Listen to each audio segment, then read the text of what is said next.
Hello and welcome to Success Mantra. तो स्वागत है एक बार फिर से आप सभी का अपने यूट्यूब चैनल पे। तो अभी हाल ही में भारत के जो एक्स प्राइम मिनिस्टर हैं डॉक्टर मनमोहन सिंह, उनका निधन हो गया 92 ईयर्स की एज में। देश दुनिया के लोगों ने है ना अपनी कंडोलेंसेज व्यक्त की देश के प्रति और उनके परिवार के प्रति।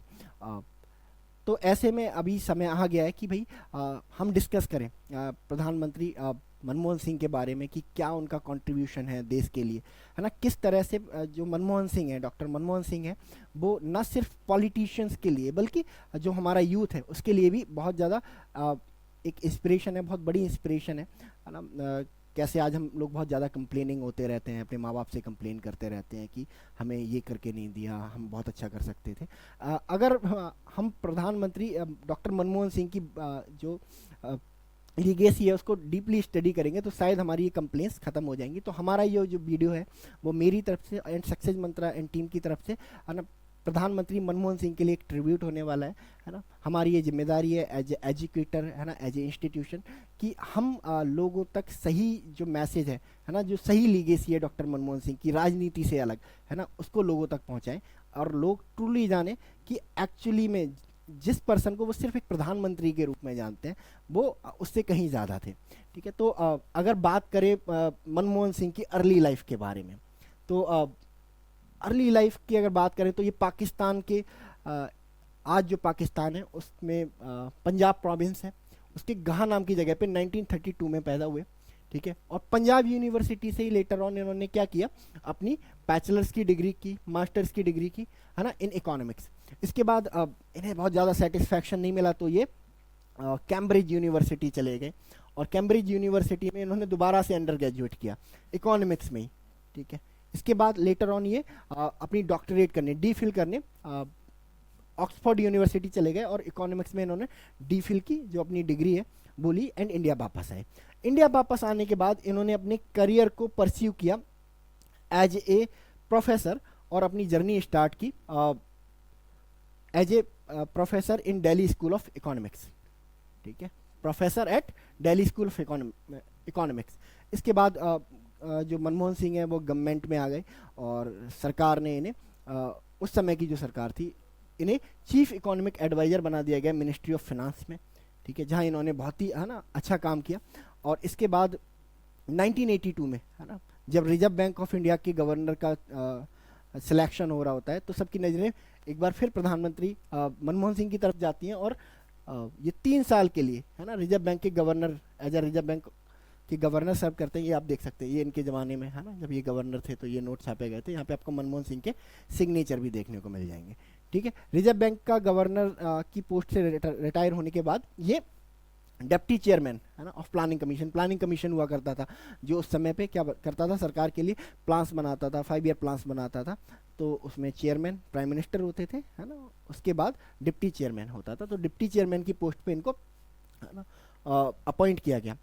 तो ये जो इनका जो करियर है वो पॉलिटिक्स से पहले है ना। यहाँ तक जो मनमोहन सिंह है वो पॉलिटिक्स का हिस्सा नहीं हुआ करते थे। मनमोहन सिंह की पॉलिटिक्स में एंट्री जो होती है वो 1991 में होती है। 1991 में जो कांग्रेस लेड गवर्नमेंट है ना, वो पावर में आती है and PV Narasimha Rao has become the prime minister of India. PV Narasimha Rao. ठीक है। तो जब PV Narasimha Rao prime minister बनते हैं तो उस समय जो कंट्री है हमारा वो एक क्राइसिस से गुजर रहा होता है, एक इकोनॉमिक क्राइसिस से गुजर रहा होता है। तो इस क्राइसिस को मैनेज करने के लिए, इस क्राइसिस से ओवरकम करने के लिए प्राइम मिनिस्टर नरसिम्हा राव को एक ऐसे पर्सन की ज़रूरत होती है ना, जिसको इकोनॉमिक्स की बहुत ज़्यादा नॉलेज हो, फिनांस की बहुत ज़्यादा नॉलेज हो, भले ही वो पॉलिटिकल बैकग्राउंड से आता हो या ना आता हो। तो ऐसे में पीवी नरसिम्हा राव इन्वाइट करते हैं मनमोहन सिंह को कि भाई to become the finance minister of India. और ऐसे में, है ना, अब आपको पता है कोई भी पर्सन जो है मिनिस्टर तभी बन सकता है या तो वो लोकसभा राज्यसभा किसी का मेंबर हो या 6 महीने के अंदर वहाँ की मेंबरशिप ले ले। तो लोकसभा से तो नहीं लाया गया इनको, राज्यसभा के थ्रू लाया गया। तो 1991 से लेके 2024 तक, यानी कि लॉन्गेस्ट सर्विंग राज्यसभा एमपी भी ये रहे हैं। ठीक है। तब बनाया गया था, पीवी नरसिम्हा राव ने राज्यसभा का इलेक्शन जिताया था, उससे लेके अब तक, इसी साल ये रिटायर हुए हैं डॉक्टर मनमोहन सिंह। तो राज्यसभा के थ्रू इनको फिनांस मिनिस्टर बना दिया जाता है ना। फाइनेंस मिनिस्टर बनने के बाद मनमोहन सिंह ना सिर्फ जो करंट क्राइसिस है, उस समय पे करंट क्राइसिस थी, उससे ओवरकम करते हैं, बल्कि मेक श्योर करते हैं कि भाई जो नियर फ्यूचर में इंडिया के सामने ऐसी इकोनॉमिक क्राइसिस ना खड़ी हो पाए। तो बहुत सारे ऐसे माइलस्टोन वर्क इन्होंने किए एज ए फाइनेंस मिनिस्टर, जिनको इंडिया आज भी फॉलो कर रहा है। और आज जो कुछ इंडिया की ग्रोथ है, आज जो इंडिया एक रीजनल सुपर पावर बन के उभरा है, सिर्फ इन्हीं पॉलिसीज की वजह से जो एज ए फाइनेंस मिनिस्टर इन्होंने अडॉप्ट की थी। ठीक है, 3 जो इंपॉर्टेंट पॉलिसी थी, एलपीजी, लिबरलाइजेशन यानी कि नो लाइसेंस, अब ज़्यादातर चीज़ों के लिए लाइसेंस खत्म कर दिया गया, ज़्यादातर कंपनियां खोलने के लिए लाइसेंस खत्म कर दिया गया। दूसरा जो उन्होंने अडॉप्ट किया वो प्राइवेटाइजेशन, की जो गवर्नमेंट एसेट है ना, उनको बेच दो और प्राइवेट कंपनियों को भी कहो कि भाई आप अपना काम हम शुरू कर सकते हो।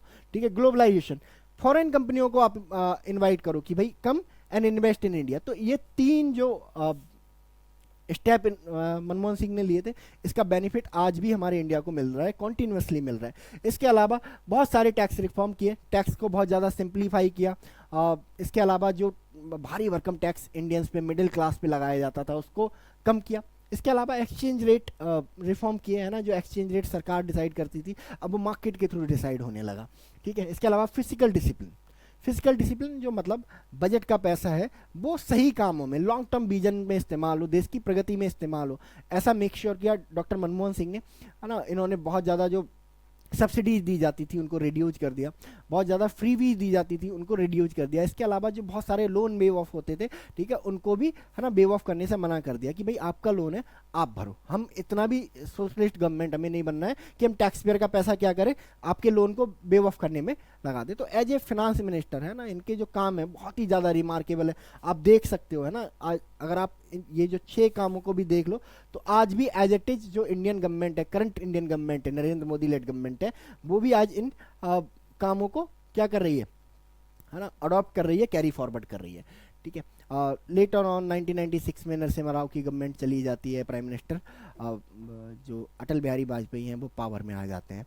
ठीक है, 2004 में जब प्राइम मिनिस्टर अटल बिहारी वाजपेयी, है ना, की जो पार्टी है बीजेपी, वो इलेक्शन हार जाती है और Congress led coalition government, UPA government power में आती है। ठीक है, तो कांग्रेस के सामने चैलेंज होता है कि भाई किसी ऐसे बंदे को पोर्ट्रे किया जाए, है ना, जो क्या करे, सभी को एक्सेप्टेबल हो, है ना। तो ऐसे में मनमोहन सिंह को as a PM face Congress introduce करती है। पूरा जो कोलिशन है, कोलिशन पार्टनर है होते हैं कांग्रेस के, जो यूपीए का हिस्सा होते हैं, है ना, वो एक्सेप्ट कर लेते हैं मनमोहन सिंह को, and Manmohan Singh has become the prime minister in 2004। ठीक है, एज ए प्राइम मिनिस्टर भी, है ना, इन्होंने बहुत सारे माइल स्टोन अचीव किए जिनका बेनिफिट आज भी इंडिया को हो रहा है ना। और ख़ास करके, है ना, इकोनॉमी, क्योंकि इकोनॉमिस्ट थे, है ना, तो इकोनॉमिकल इम्पैक्ट बहुत ज़्यादा इनके टेन्योर में हमें दिखाई दिए। अगर बात करें जैसे इम्पैक्ट्स की, तो सबसे पहले इकोनॉमिक ग्रोथ, है ना, इनके टाइम पर इंडिया ने, है ना, जो इंडिया 5% 6% की रेट से ग्रो कर रहा था, 8.5% की ग्रोथ हासिल की बिटवीन 2004 से 2009। और अगर 2009 से 2014 तक की बात करें तो ये जो ग्रोथ थी लगभग 10%, जो डबल डिजिट की बात होती थी। ठीक है, तो डबल डिजिट ग्रोथ हमने हासिल की। ठीक है, इंडिया जो पहले सेकेंड फास्टेस्ट ग्रोइंग इकोनॉमी हुआ करता था, इनके टाइम पे क्या बन गया, है ना, सेकंड फास्टेस्ट ग्रोइंग इकोनॉमी, जो 5-6 नंबर पे, है ना, बहुत नीचे से टॉप पे आते थे हम लोग। तो इन्होंने इंडिया को, है ना, सेकंड फास्टेस्ट ग्रोइंग इकोनॉमी बनाया। ठीक है, बहुत सारे काम किए। इसके अलावा 2008 का ग्लोबल रिसेशन कौन भूल सकता है, पूरे अमेरिका, है ना, का जो स्ट्रक्चर था वो खराब हो गया 2008 के ग्लोबल रिसेशन से, बट इंडिया में वो ग्लोबल रिसेशन फील तक नहीं हुआ किसी को, all thanks to prime minister Manmohan Singh. ठीक है, इसके अलावा अगर सोशल वेलफेयर प्रोग्राम्स की बात करें, है ना, तो इसमें भी प्राइम मिनिस्टर मनमोहन सिंह ने बहुत ही रिमार्केबल काम किया। इनकी जो स्कीम जो उन्होंने अपने टेन्योर में बनाई थी, आज भी करंट जो नरेंद्र मोदी गवर्नमेंट है वो उनको एज इट इज क्या कर रही है, कैरी फॉरवर्ड कर रही है, ना सिर्फ फंड कर रही है ना, उनको इम्प्रूव कर रही है। तो इतनी ज़्यादा इम्पैक्टफुल ये स्कीम थी। जैसे अगर हम बात करें डेमोन्स्ट्रेशन के लिए, तो MNREGA, Mahatma Gandhi national rural employment guarantee act 2006 में इंट्रोड्यूस किया गया, जिसके तहत क्या किया जाता था, 100 दिन का गारंटीड एम्प्लॉयमेंट लोगों को दिया जाता, हर साल 100 दिन का रोजगार। ठीक है, कोविड में जब सारे लोग, जो गांव के लोग शहरों में काम करते हैं, जब दोबारा अपने गांव पहुंच गए, तो ऐसे में मनरेगा ही था जिसने उनको एम्प्लॉयमेंट अवेलेबल कराया। ठीक है, तो आज भी है ना सरकार इसको बहुत ज़्यादा वैल्यू देती है मनरेगा को, है ना, भले ही आइडियोलॉजिकली डिफरेंट होने के बाद भी। राइट टू इन्फॉर्मेशन एक्ट, ठीक है, मनमोहन सिंह ने कहा कि भाई सरकार जब लोगों की है तो लोगों को ये जानने का हक होना चाहिए कि एक्चुअली हमारी सरकार कर क्या रही है।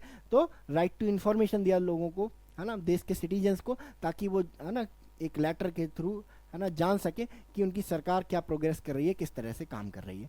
इसके अलावा बात करें, एजुकेशन को ही राइट बना दिया, फंडामेंटल राइट बना दिया। Right to education act pass किया गया 2009 में, है ना, फंडामेंटल राइट बना दिया गया, जिसके तहत 6 साल से लेकर 14 साल के बच्चों की जो एजुकेशन है उसको कंपलसरी कर दिया गया। ठीक है, इसके अलावा फूड सिक्योरिटी एक्ट, सभी के लिए खाना हो, ये भी विजन था प्रधानमंत्री मनमोहन सिंह का। फूड सिक्योरिटी एक्ट पास हुआ 2013 में। ठीक है, सबके लिए सब्सिडाइज फूड ग्रेन्स की व्यवस्था की गई इसमें। ठीक है, तो है ना ये रिमार्केबल स्कीम्स थी इनकी। ठीक है, अब अगर बात करें है ना मनमोहन सिंह का जब जिक्र होता है तो इंटेलेक्चुअल लोग ज़्यादातर उनके इकोनॉमिक पार्ट पे ही फोकस करते हैं, बट ऐसा नहीं है। जो प्राइम मिनिस्टर मनमोहन सिंह थे वो डिप्लोमेसी में भी है ना एक अपनी रिमार्केबल जो स्टेप्स हैं वो छोड़ के गए हैं, है ना। फॉरेन पॉलिसी में इन्होंने बहुत कुछ किया है। यूएस खास करके, जिसके साथ आज हम बहुत अच्छे रिलेशन एंजॉय कर रहे हैं, इतना डोकाइल है हमारे साथ में। ठीक है, उन रिलेशंस की शुरुआत है ना इन्हीं के टाइम पे हुई थी, और यूएसए के साथ ट्रस्ट बिल्डअप किया इन्होंने। ठीक है, किसके through? Indo US nuclear civil deal. इसी यही वो डील थी जिसके बाद इंडिया यूएस के रिलेशंस जो हैं कंप्लीटली क्या हो गए, चेंज हो गए। ठीक है, इसके अलावा ब्रिक्स, है ना, जिसमें आज प्राइम मिनिस्टर नरेंद्र मोदी है ना बहुत शौक से जाते हैं, है ना। तो इस ब्रिक्स को स्ट्रेंथन करने में है ना प्राइम मिनिस्टर मनमोहन सिंह का बहुत अहम योगदान था। तो एज ए है ना प्राइम मिनिस्टर इन्होंने फॉरेन पॉलिसी के फील्ड में भी बहुत ज़्यादा किया। ठीक है, अब जब आप पब्लिक फिगर होते हैं और आप बहुत ज़्यादा दिन तक पब्लिक लाइफ में रहते हैं, तो ऐसा नहीं सब हर बार आपके साथ अच्छा होता है ना। कभी कभी कुछ ऐसे इंसिडेंसेस हो जाते हैं जिसकी वजह से है ना आपको क्या होना पड़ता है, ह्यूमिलिएट होना पड़ता है, लोगों के सवालों का जवाब देना पड़ता है, आप पे एलिगेशंस लगते हैं। तो प्राइम मिनिस्टर मनमोहन सिंह है ना उनकी लाइफ भी, उनकी पब्लिक लाइफ भी इससे अछूती नहीं रही। बहुत सारे स्कैम्स में इनकी सरकार घिर गई थी, है ना, स्कैम्स ट्रूली हुए थे, है ना, बट है ना किसी भी स्कैम में ये प्रूव नहीं हुआ कि उसमें हमारे जो प्रधानमंत्री हैं है ना वो डायरेक्टली इन्वॉल्व हैं। तो बहुत सारे स्कैम हुए, लाइक कॉमनवेल्थ गेम स्कैम हुआ, है ना, बहुत सारा पैसा खा लिया गेम कराने के नाम पे। कोल ब्लॉक स्कैम हुआ, कोयले के ब्लॉक बांटने के नाम पे बहुत ज़्यादा पैसा ले लिया, पैसा लेके कोल ब्लॉक बांटे गए। 2G 3G स्कैम हुआ, है ना, स्पेक्ट्रम बांटे गए पैसे लेके। इसके अलावा अगस्ता वेस्टलैंड हेलीकॉप्टर स्कैम्स हुए, यानी कि BBIP हेलीकॉप्टर परचेज किए गए, उसमें भी स्कैम्स हुए। ठीक है, बट है ना इतने सारे स्कैम्स के बाद भी है ना जो प्राइम मिनिस्टर मनमोहन सिंह थे उनकी जो छवि है, जो उनकी इमेज है वो क्लीन रही। क्योंकि ना हमारे देश की एक ब्यूटी रही है कि अब भले ही कितने भी स्कैम होते रहे, बट जो हमारी टॉप लीडरशिप है, जो हमारे प्राइम मिनिस्टर हैं, जो हमारे प्रेसिडेंट हैं, है ना, कोई भी किसी भी पार्टी के रहे हों, है ना, मुझे तो पूरा भरोसा है कि वो बहुत थॉरोली जेंटलमैन थे, थॉरोली ऑनेस्ट थे, कि ना किसी ने कोई स्कैम नहीं किया, किसी ने हर किसी ने अपने तरीके से देश को आगे बढ़ाने का ही काम किया। तो भले ही ये scam prime minister Manmohan Singh के टेन्योर में हुए, बट है ना किसी में भी उनका नाम है ना आया हो ऐसा प्रूव नहीं हुआ कि भाई उसमें प्राइम मिनिस्टर मनमोहन सिंह है ना डायरेक्टली इन्वॉल्व थे। अरे वे इकोनॉमिस्ट पर्सन थे, पॉलिटिशियन नहीं थे, है ना। तो इस वजह से क्या होता है कि एलिगेशन तो लग गए बट प्रूव नहीं हुए, तो बेईमान नहीं थे, है ना। अगर उन्हें पैसे ही कमाना होता तो यूएस में या फिर ब्रिटेन में, ऑक्सफोर्ड, कैम्ब्रिज में कहीं पे भी एज ए प्रोफेसर काम कर सकते थे, अपने कैरियर को परस्यू कर सकते थे। ठीक है, तो पैसे का बहुत ज़्यादा लालच है नहीं था। तो मतलब हमारे कोर्ट ने भी माना है एंड और हमें भी ये चीज़ माननी चाहिए, है ना, कि हमारे जो भी प्राइम मिनिस्टर थे, भले ही मनमोहन सिंह क्यों ना हो, है ना, वो भी क्या थे, वो थॉरोली इंटेलिजेंट थे, थॉरोली ऑनेस्ट थे, थॉरोली है ना इंटीग्रिटी थी उनके अंदर। ठीक है, एक पिक्चर जिसके लिए बहुत ज़्यादा क्रिटिसाइज किया जाता है प्राइम मिनिस्टर मनमोहन सिंह को, ये एक पर्सन है, सेपरेटिस्ट है, यासीन मलिक इसका नाम है ना, जम्मू कश्मीर को इंडिया से अलग करना चाहता है।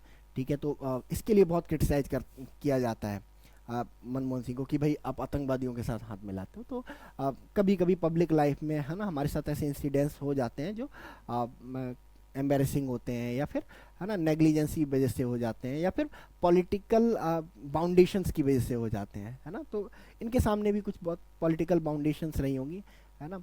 बट अगर हम इन एंड आउट बात करें है ना, तो हमें सिर्फ नेगेटिव चीज़ों को नहीं देखना चाहिए है ना। हर अगर मान लो कोई भी पर्सन है ना, अगर 20% उसमें अच्छी है तो 80% अगर गलत है ना, तो अब तब हम उसको गलत कहेंगे। बट कोई पर्सन अगर अपना 98% है ना चीज़ें सही कर रहा है, अगर 2% है ना गलतियाँ उससे हो जाती हैं, तो इसका मतलब ये नहीं है वो पर्सन ही थॉरोली ही गलत है। तो हाँ, हमसे कुछ मिस्टेक्स हो जाती हैं, कुछ गलतियाँ हो जाती हैं है ना, बट हमें है ना पॉजिटिव साइड्स को भी लोगों की देखना चाहिए। ठीक है, तो जब प्राइम मिनिस्टर मनमोहन सिंह अपनी पोस्ट से रिटायर हुए तो उन्होंने एक प्रेस कॉन्फ्रेंस की थी कि I hope history will be kinder to you. तो मैं उनसे कहना चाहूँगा yes sir, history will be kinder to you, India will be kinder to you.